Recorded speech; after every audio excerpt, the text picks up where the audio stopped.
নমস্কাৰ মই মজিদ বন্ধুসকল পলকতে চাওক আজি 9টা গুৰুত্বপূৰ্ণ খবৰ। প্ৰথমটো খবৰ, অসমত মুছলমানৰ সাংবিধানিক অধিকাৰ কাঢ়ি নিছে হিমন্ত বিশ্ব শৰ্মাই। দ্বিতীয় শ্ৰেণীৰ নাগৰিক সজাব বিচাৰিছে বিজেপি চৰকাৰে। সংখ্যালঘু লোকসকল আতংকত থাকিলে গণতন্ত্ৰ কিদৰে সুৰক্ষিত থাকিব? মুছলমানৰ ন্যায় বিচাৰি এইদৰে গৰজি উঠিল ABMSU। মুছলমানৰ সাংবিধানিক অধিকাৰ কাঢ়ি নিছে হিমন্ত বিশ্ব শৰ্মাই। মুছলমানক দ্বিতীয় শ্ৰেণীৰ নাগৰিক সজাব বিচাৰিছে বিজেপি চৰকাৰে। সংখ্যালঘুসকল আতংকত থাকিলে গণতন্ত্ৰ কিদৰে সুৰক্ষিত থাকিব? বিজেপি চৰকাৰৰ দিনত ভাঙি পেলোৱা হৈছে মছজিদ মাদ্ৰাছাসমূহ। যুগ যুগান্তৰ ধৰি বসবাস কৰি থকা মুছলমান লোকক উচ্ছেদ চলাইছে বিজেপি চৰকাৰে। মুছলমান লোকসকলক কিয় অপৰাধী সজাব বিচাৰিছে এইখন চৰকাৰে? মুছলমানৰ ন্যায় বিচাৰি এইদৰে গৰজি উঠিল ABMSU। পৰৱৰ্তী খবৰ, অসম চৰকাৰৰ প্ৰজ্ঞান ভাৰতী আঁচনিক লৈ গুৰুত্বপূৰ্ণ নিৰ্দেশনা গুৱাহাটী উচ্চ ন্যায়ালয়ৰ। শিক্ষা বিভাগৰ প্ৰজ্ঞান ভাৰতী আঁচনিক লৈ এক গুৰুত্বপূৰ্ণ নিৰ্দেশনা প্ৰদান কৰিছে গুৱাহাটী উচ্চ ন্যায়ালয়ে। বিভাগটোৰ বিৰুদ্ধে যোগ্যতা থকা স্বত্তেও এই আঁচনিৰ অধীনত স্কুটি প্ৰদান নকৰাৰ অভিযোগ উত্থাপন হৈছে। এই বিভাগটোক 4 সপ্তাহৰ ভিতৰত চৰকাৰক শপতনামা দাখিলৰ নিৰ্দেশনা প্ৰদান কৰিছে গুৱাহাটী উচ্চ ন্যায়ালয়ে। উল্লেখযোগ্য যে স্কুটিৰ পৰা বঞ্চিত প্ৰায় 250 গৰাকী শিক্ষাৰ্থীয়ে এই সন্দৰ্ভত লেখ আবেদন দাখিল কৰাৰ পাছতে গুৱাহাটী উচ্চ ন্যায়ালয়ে বিষয়টোক গুৰুত্ব সহকাৰে লয়।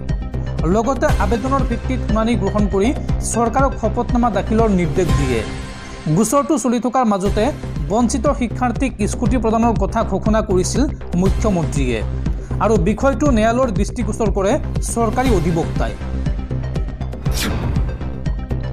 পৰৱৰ্তী খবৰ, চাকৰিৰ নামত দালালি কৰাসকলক কঠোৰ সকিয়নি মন্ত্ৰী পীযুষ হাজৰিকাৰ। মন্ত্ৰী পীযুষ হাজৰিকাই এই সন্দৰ্ভত কয় যে এইখন চৰকাৰে চাকৰিৰ নামত কাকো 1 টকাও খাবলৈ নিদিয়ে। মেধাসম্পন্ন ল'ৰা ছোৱালীয়েহে চাকৰি লাভ কৰিব। চাকৰিৰ নামত দালালি কৰা কোনেও হাৰি যাব নোৱাৰিব। জলসম্পদ বিভাগত নিযুক্তিৰ ভুৱা প্ৰচাৰ চলোৱা দুষ্ট চক্ৰৰ বিৰুদ্ধে কঠোৰৰ পৰা কঠোৰ ব্যৱস্থা লোৱা হ'ব। এই মন্তব্য মন্ত্ৰী পীযুষ হাজৰিকাৰ। দৰ্শকসকল আৰু বহুতো গুৰুত্বপূৰ্ণ খবৰ আছে। তাৰ আগতে আপোনাক জনাওঁ যে যদি আপুনি এতিয়ালৈকে এইটো ভিডিঅ'ত লাইক কৰা নাই তেন্তে এতিয়াই ভিডিঅ'টোত লাইক কৰি দিয়ক আৰু এনেকুৱা ধৰণৰ ভিডিঅ'সমূহ নিতৌ চাবলৈ চেনেলটো ছাবস্ক্ৰাইব কৰি কাষত থকা বেল আইকনটো প্ৰেছ কৰি ৰাখক। পৰৱৰ্তী খবৰ, গুৱাহাটীত অনিৰ্দিষ্ট কাললৈ সকলো ধৰণৰ সমদলত নিষেধাজ্ঞা জাৰি। যান জঁট নিয়ন্ত্ৰণৰ বাবে সমদলত নিষেধাজ্ঞা জাৰি আৰক্ষী আয়ুক্তৰ। ভাৰতীয় ন্যায় সংহিতাৰ 163 ধাৰাৰ অধীনত এই নিৰ্দেশনা জাৰি আৰক্ষী আয়ুক্তৰ। পৰৱৰ্তী খবৰ, 27 বছৰৰ পিছত দিল্লী দখল কৰিলে বিজেপিয়ে আৰু দিল্লীত নিৰ্বাচনত জয়ী হোৱাৰ পিছতে বিজেপিৰ ডাঙৰ ঘোষণা। মুছলমানৰ নামেৰে জড়িত বহু ঠাইৰ নাম সলনি কৰিব বিজেপিয়ে।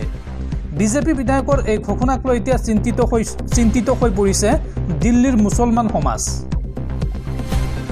দিল্লীত নিৰ্বাচনত জয়ী হোৱাৰ পিছতেই বিজেপিৰ ডাঙৰ ঘোষণা। মুছলমানৰ নামেৰে জড়িত বহু ঠাইৰ নাম সলনি কৰিব বিজেপিয়ে।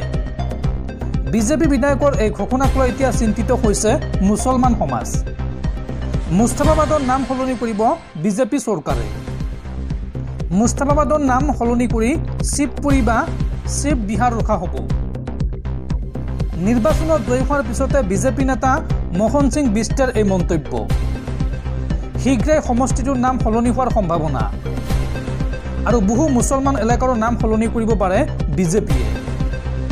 দিল্লীৰ নিৰ্বাচনত জয়ী হোৱাৰ পিছতে এই সন্দৰ্ভত বিজেপিৰ ডাঙৰ ঘোষণা। পৰৱৰ্তী খবৰ, কৃষি লোনক লৈ এইবাৰ বৃহৎ ঘোষণা কৰিছে অন্ধ্ৰপ্ৰদেশৰ মুখ্যমন্ত্ৰী এন চন্দ্ৰবাবু নাইডুৱে। এন চন্দ্ৰবাবু নাইডুৰ এই সন্দৰ্ভত মন্তব্য যে আবেদন কৰাৰ 15 মিনিটৰ ভিতৰতে বেংকে যোগ্য কৃষকক ঋণ অনুমোদন দিব লাগিব। এই ঘোষণা অন্ধ্ৰপ্ৰদেশৰ মুখ্যমন্ত্ৰী এন চন্দ্ৰবাবু নাইডুৰ। পৰৱৰ্তী খবৰ, ধেমাজিৰ অৰুণাচল সীমান্তত ৰহস্যজনক অৱস্থাত উদ্ধাৰ হৈছে 2 ছাত্ৰ ছাত্ৰীৰ মৃতদেহ। উৱলি যোৱা অৱস্থাত জংঘলত উদ্ধাৰ হৈছে মৃতদেহ 2টা। 21 দিন পূৰ্বে সুবাহীৰ পৰা নিৰুদ্দেশ হৈছিল এই দুয়োগৰাকী। উদ্ধাৰ হোৱা ছাত্ৰীগৰাকী আছিল নৱম শ্ৰেণীত অধ্যয়নৰত। ইপিনে ছাত্ৰজন আছিল স্নাতক প্ৰথম ষান্মাসিকৰ। উল্লেখযোগ্য যে বিগত 20 জানুৱাৰীত দুয়ো পলাই গৈছিল বুলি সন্দেহ কৰিছিল গাঁওবাসীয়ে আৰু 21 দিনৰ অন্তত ধেমাজিৰ অৰুণাচল সীমান্তত 2 ছাত্ৰ-ছাত্ৰীৰ মৃতদেহ উদ্ধাৰ হৈছে। পৰৱৰ্তী খবৰ, বিপদত পৰিছে দেশৰ 5জনকৈ ইউটিউবাৰ। দেশৰ 5জন ইউটিউবাৰৰ বিৰুদ্ধে গুৱাহাটী ক্ৰাইম ব্ৰাঞ্চত এজাহাৰ দাখিল। গুৱাহাটীৰ নয়নপুৰৰ অলোক বৰুৱা নামৰ এজন ব্যক্তিয়ে দাখিল কৰিছে এই এজাহাৰ। ইউটিউবাৰ আশিষ চাঞ্চলনী, জছপ্ৰীত সিং, অপূৰ্ব মাখিজা, ৰণবীৰ এলাহাবাদিয়া আৰু সময় ৰাইনাৰ বিৰুদ্ধে এজাহাৰ দাখিল কৰা হৈছে। সময় ৰাইনাৰ সামাজিক শ্ব ইণ্ডিয়াজ গড লেটেণ্টত যৌনধৰ্মী আলোচনা আৰু অশ্লীল আলোচনাৰ বিৰুদ্ধে এই অভিযোগ উত্থাপন কৰা হৈছে আৰু এই অভিযোগৰ ভিত্তিত গুৱাহাটীৰ ক্ৰাইম ব্ৰাঞ্চত দাখিল কৰা হৈছে এজাহাৰ। পৰৱৰ্তী খবৰ, উত্তৰ প্ৰদেশৰ মহাকুম্ভ মেলাত মৃত্যু হৈছে অসমৰ এজন লোকৰ। মৃত লোকজন হৈছে শিৱসাগৰৰ সুমিত খাণ্ডেলিয়া। দুৰ্ঘটনাত পতিত হৈ মৃত্যু হৈছে সুমিত খাণ্ডেলিয়াৰ। পৰৱৰ্তী খবৰ, গুৱাহাটীত পুনৰ চাঞ্চল্যকৰ ঘটনা। পৰম আলী নামৰ এগৰাকী যুৱকে হিন্দু যুৱতীক কৰিলে অপহৰণ। ঘটনা সন্দৰ্ভত আৰক্ষী থানাত যুৱতীগৰাকীৰ পৰিয়ালৰ এজাহাৰ দাখিল। গুৱাহাটীত পুনৰ চাঞ্চল্যকৰ অপহৰণ কাণ্ড। পৰম আলী নামৰ যুৱকৰ বিৰুদ্ধে হিন্দু যুৱতীক অপহৰণৰ অভিযোগ।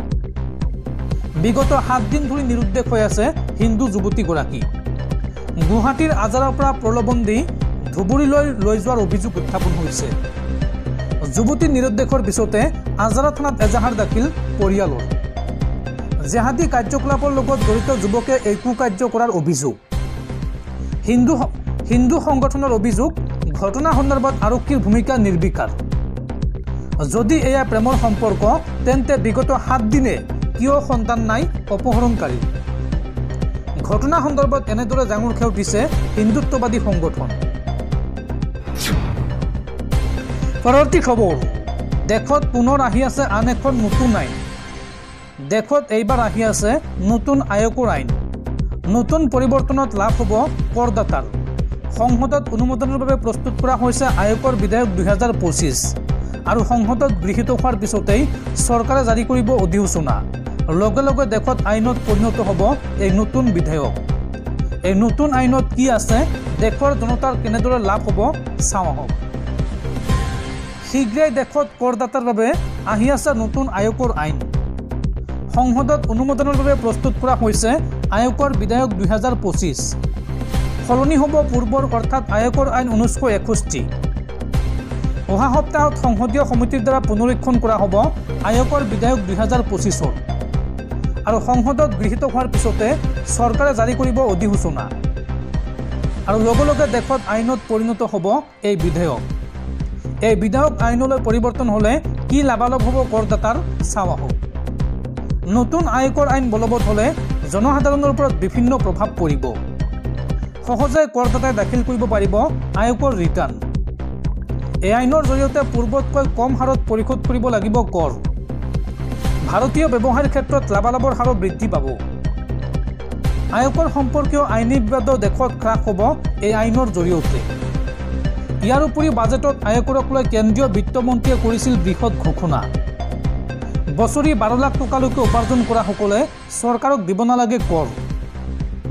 সেইদৰে 12 লাখৰ পৰা 15 লাখ টকাৰ ভিতৰত উপাৰ্জনকাৰীয়ে চৰকাৰক দিব লাগিব 15% আয়কৰ। 15 লাখৰ পৰা 20 লাখ টকালৈকে দিব লাগিব 20% আয়কৰ।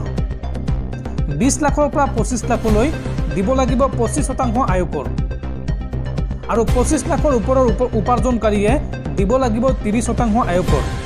এই বৃহৎ ঘোষণা কেন্দ্ৰীয় বিত্তমন্ত্ৰী নিৰ্মলা সীতাৰমণৰ।